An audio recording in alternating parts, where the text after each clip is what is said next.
little hands. The world is yours. Hold it close with open arms. Little feet with miles ahead.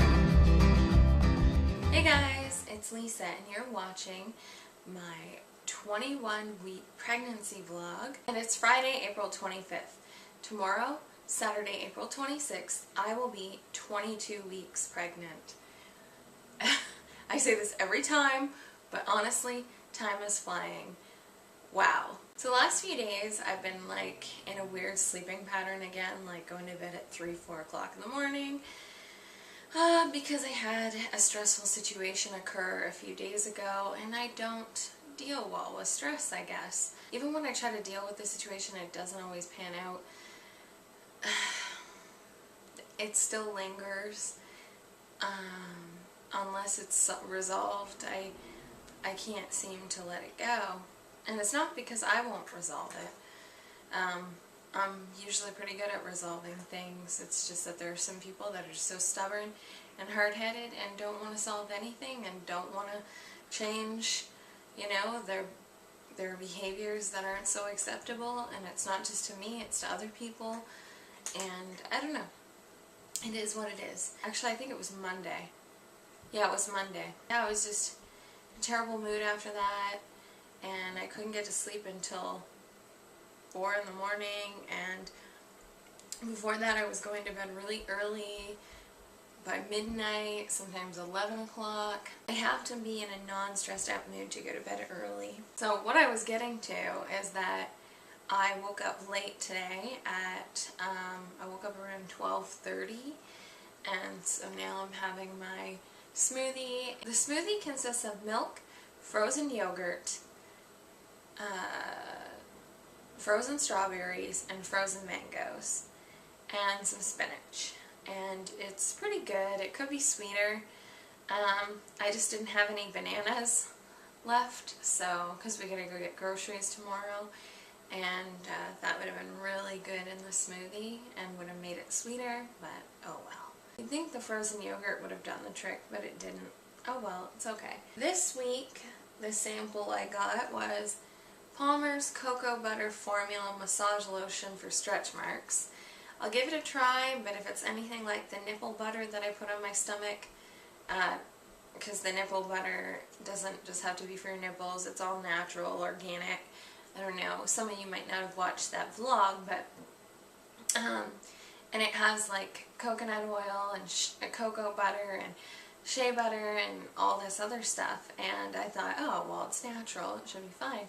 Put it on my stomach, and I had a very bad reaction. I was itchy all over my stomach, itchy all over like my body for a good while that night, and I was about to go to bed, but of course here I am tossing and turning, scratching and waking up my husband, and so I'm hoping I'll give this a shot because it's got vitamin E, collagen, elastin, and shea butter. Definitely give it a try. Apparently it's paraben free, so who knows. Then I got this. You can sign up for this stuff online. I've already signed up for it, but it's a Similac card that you send in and say that you want to be part of their Similac club, where you get like free coupons. Like, I don't know if you remember the last video or the video before that, a couple videos ago, not the gender reveal, but before that, I had a couple of checks and samples to give to someone. Well, that was from the Similac Club. And so if somebody local is watching the video and you're pregnant, or you know someone who's pregnant, we can meet up and I can give you this. I also have a coupon that if you spend $100 at Time Maternity, you get $15 off. So I'd also give you that. And if you go to Time Maternity, or you know someone who does. And these you can find online as well, but a gift card for a free $50 car seat canopy of your choice at carseatcanopy.com. Use the promo code, and all you pay is shipping, depending on where you are. For us, it was like $15 or something worth of shipping, which really is not that bad for a $50 value free. And then there's a nursing cover. I'll have 2 of those because I won't be using, I've got 2 here, but I won't be using them, both of them. I will be using one for the car seat canopy though. And then there's one for a sling, and we'll probably be using that, a value of $40 free. All you pay is shipping. And the nursing pillow. This is where I got my nursing pillow from nursingpillow.com, and you get the free $40 nursing pillow, and all you pay is shipping. So I have 2 of these if there's 2 people that are local that would like these. Matthew and I went to a local handmade mother and baby craft fair, and this is what we bought. We bought Honesty a yellow hat with a pink flower on it, and she'll be able to wear this because it's for newborn to 3 months. It stretches, it's very cute, and I'm going to buy like either a white sundress or a yellow and pink sundress for this, and I think it's going to look just gorgeous on her.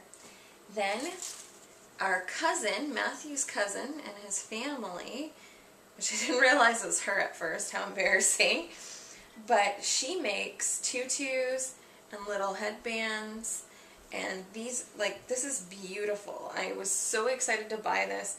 We bought this from her, and with me having a photography company, this is really great. I'm really networking with people who make, you know, these hats and costumes and these little headbands and tutus, because it's really going to help for when I need more props too. So we got this for Honesty. It's a white headband with pink, yellow material, very cute, very unique. I've never seen anything like this, and a little pearl in the center. So I can't wait to have her wear this with probably that dress that you guys saw, or maybe something else. I actually won a contest on Facebook where I got $25 off for this company called Tied a Knot. She's local, and she was actually at the fair as well. So this normally ran for $32. It's a ladybug costume. It's basically a photo prop. This will be Honesty's first session as a ladybug. It's going to be adorable. And so that cost $32, but since I had $25 off, we got it for $7. Our haul that day was $29. We had pre-ordered a winter hat for Honesty as well, and that was $20, and it's really cute. It looks really warm, and I'm excited for her to wear that as well. On to how I've been feeling this week. Actually, I'll start out with how my OB appointment went. Great news all around. My husband, I think I was telling you, went for blood tests and he found out he was a negative blood type. It's not as simple as that. Sometimes when you're a negative blood type, you can also have a positive in there. And so she's like, I'm going to double check. And you said he got his blood work done here. And we're like, yeah. And she's like, okay, well, what's your, you know, your full name and your number? And I'll look it up. And so she looked it up on the system, and he was negative. I'm a negative, 100% negative. Our child is going to be a negative baby. There's no chance for her to be a positive, unless, of course, she made a joke. She's like, unless he's not the father. And I'm like, oh my God, I swear to God, get me a Bible. He's definitely the father. And we just all started laughing, and like, it's just funny. She's like, we will have to test the baby anyway because you need to know the blood type and so on and so forth. So we're really excited that I don't have to take the Rogam shot. Yes, as you know, I don't like taking anything I don't need to take. So that's wonderful. She also told me more about the placenta issue. If you remember last week's vlog, or I don't remember if it was last week's or the weeks before, where I was talking about the fact that the ultrasound tech told me I have something called a low-lying placenta, can also be known as placenta previa. But apparently I don't have it severe enough to call it placenta previa, but I do have a low-lying placenta. Right now the placenta is at 1.25. I can't remember if she said centimeters or inches, so I won't say that, but it's 1.25 away from the cervix, she said, which is pretty good at that point because I was 19 weeks and some odd days when I went for the ultrasound. And she said it only needs to be 2.5 away from the cervix for me to deliver vaginally. So chances are that I'm going to be able to have a natural childbirth without C-section. We'll see. I will be going for another ultrasound at 30 weeks, and that's going to give her more of an idea if it moved away. And if it did, then we'll plan for a vaginal birth. If it hasn't, then she will plan for a C-section at that point. Week 25, when I go see her again, she's going to send me for a gestational diabetes test. It's not necessarily a test, it's a screening to see if I fit the profile. We'll check to see if I'm high risk or not, and if it's a pass, then I'm fine. I don't need to do it again.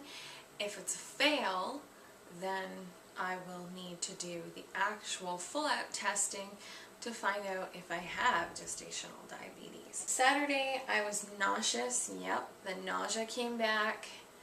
Not all the time, but it's been here. Some days are better than others. I was tired. I had trouble getting back to sleep after 4 a.m. because I had went to bed at 12, or even before that, it might have been 10, 11 that night, and then I got up at 4 in the morning. So I napped in the early evening and woke up with terrible heartburn. I had a tuna melt that evening, and oh my god, I was really tired after I ate. So normally you're not supposed to lie down or go to sleep after you eat, and well, I was just too damn tired and I fell asleep, and then I woke up and I had horrendous heartburn. Oh my god. I was like, oh, I've never had this before. Like, I've had heartburn, but not that bad since being pregnant. And so I was like, whoa, I guess that tuna melt didn't agree with me while sleeping. And then Sunday was Easter, and I never mentioned this in my video, but I decided to do something for Lent, to give up something, and I gave up coffee and pop during the 40 days of Lent, and I actually succeeded. It was hard, really, really damn hard, but I did it. And then on Easter, I had a Starbucks caramel flan. Oh my god. So good, so missed, so appreciated. I loved it. It's my new favorite at Starbucks right now. And so I had that, and I had a pop, but it was caffeine free, and it was from the organic section. It was a root beer flavor, and it tasted just like root beer, but it didn't have like high fructose corn syrup. It didn't have any of that bad stuff. It was sweetened naturally with cane sugar instead, and it was really good. So I'm going to stick to that if I want pop.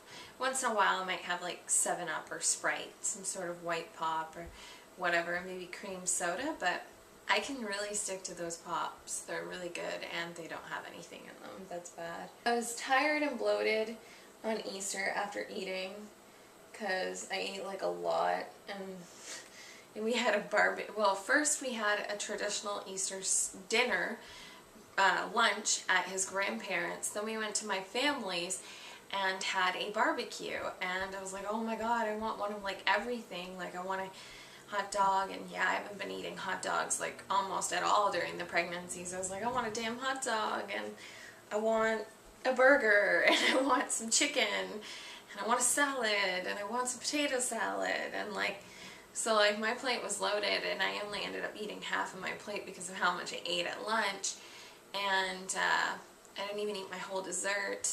I didn't have any dessert at lunch. I normally would have some dessert at lunch and dessert at supper when we have those family days. And nope, I just couldn't finish my meal. I was friggin' full, and I believe that the hot dogs are what gave me the bloating, because the next day I came home and we had a lot left because we were the ones that brought them. We did a potluck style, and I was bloated the next day. So I haven't had any more hot dogs. We bought a lot from Costco, and so I'm going to stay away from hot dogs for the duration of the pregnancy. Unfortunately, well, maybe I'll, if we have another barbecue, I'll have more, but oh, it's so hard to stay away from those. They were really good. We put honey garlic on them, and oh, like next time I think if I get hot dogs, I'm going to get the natural ones with like no preservatives and stuff. That'll be a bit better of a choice. Maybe then I won't bloat. I had a lot of nausea at some points during that day, mainly in the morning when I woke up, and for part of the morning and some of the afternoon. It was terrible. And then I had random vaginal and anal pain a couple of times. And Monday I went to bed at 4 a.m. Yep, that's when it started. I thought so because I wasn't having a very good evening because of something that went on with somebody. But other than that, I had a good day with minimal symptoms, and I love those kinds of days. And I was getting lots of lower abdomen kicks / flutters. They were kicks, but they felt fluttery because, you know, she's only a certain size now, and I'm not seeing it on the outside yet, but when I do feel her do an intense kick or movement, I can sort of feel it on the outside. I just can't see it yet. So we're pretty excited to see it soon in the next few weeks. And Tuesday, I was tired a little in the afternoon and the evening. I had lots of pressure in my pelvis and my lower abdomen when standing in the evening. And sometimes that happens. Mostly it's on days that we go for walks, but sometimes it'll just happen out of nowhere. I'm not quite sure what it is. Maybe she's, I don't know, sitting on an organ or something. The baby's heartbeat at the OB appointment was 155, which is really good. And my pee tests and swab and all that stuff came back negative. There's nothing there. That's really good. And my OB is sending me for a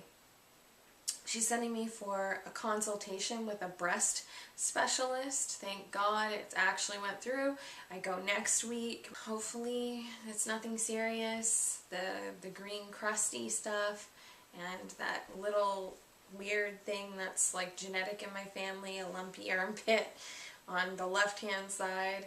Hopefully, I am praying that it's absolutely nothing. But the OB did tell me that if it's what she thinks it is in my armpit, when you get pregnant like that, once you have the baby and you're starting to lactate for the baby, apparently it will swell right up even more, the armpit, and there's going to be a bunch of milk that's going to go in there. And what's going to happen is it's going to get reabsorbed into my system over a week to 2 weeks, and then the swelling will go down. But she said that's pretty painful. She's like, I can't be 100% sure that that's what it is, but I'm gonna be going to the breast specialist, and I'm hoping for the best. Keep me in your thoughts and your prayers. I hope it's nothing. Baby moved a lot this week. She's been very active, and I love it because like one day, I think it was Wednesday. On Wednesday, she like the most intense movement I've had so far, up towards my belly button. She must have done a somersault or a flip or something. I don't know, but I was flabbergasted, and it made me smile so big. And I just remember thinking, that's my little girl in there moving around, floating in amniotic fluid and bumping up against my belly and my organs, and it was just intense. I loved it. And I pretty much teared up, and my mom was here, and I was like, oh, that's too bad you couldn't feel that, but it was great. I'm up to 221 pounds. I started out being pregnant at 215 pounds. I was fluctuating between 210 and 215 before I got pregnant. Then I was pretty much 215 by the time I got pregnant. And now I'm up to 221, which means I've gained a total of 6 pounds since the beginning of my pregnancy, which is actually really good. The OB said she wants me to stay around 15 pounds by the end, so I've got another 9 pounds to go.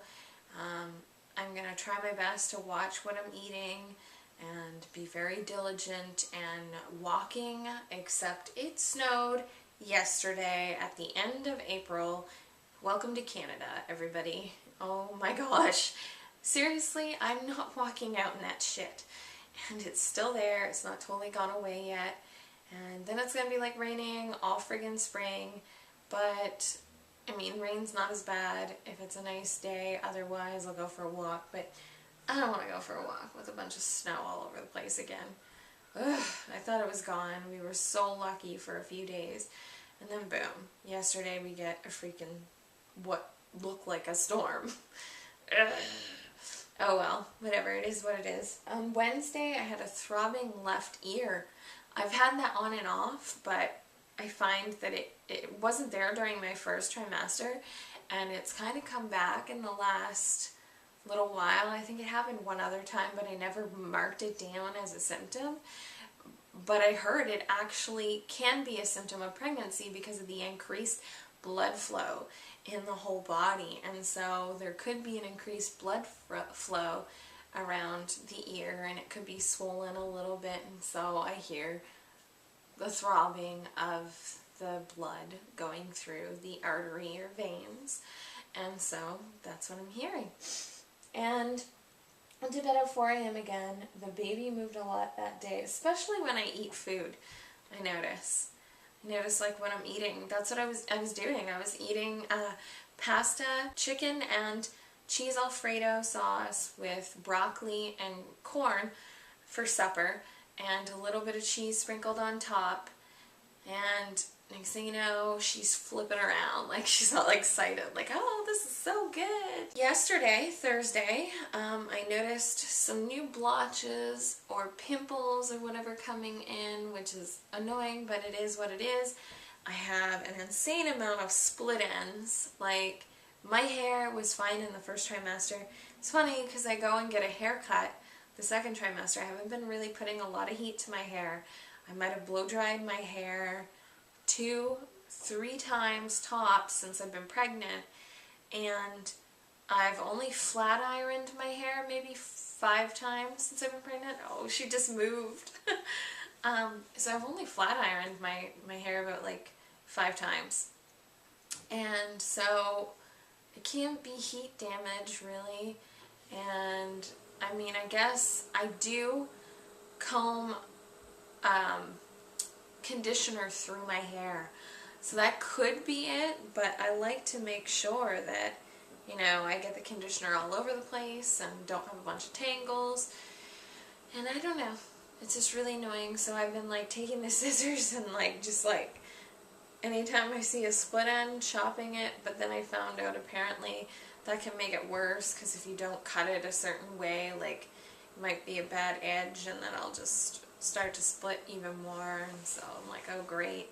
Other than those 2 things yesterday, there was really nothing else, so maybe a little bit of nausea. This morning I woke up with extreme nausea, like right now I'm still feeling really nauseous, which is annoying, but it is what it is. At least I'm not like throwing up or something. And oh yeah, the OB also said that she's measuring well. I couldn't be happier that she's healthy, I'm healthy at this point, and things are just going well, and that's all any mother or mother-to-be could hope for. Other than having to wake up and pee and feeling tired and nauseous like this, I feel great. I feel like talking about how I felt stressed out is helping, and you know, I'm just gonna go on from here, move on from these situations, and do my best moving forward. I want to thank you for watching. I hope you have a wonderful day or a wonderful evening, and an amazing weekend to come. Namaste. In you.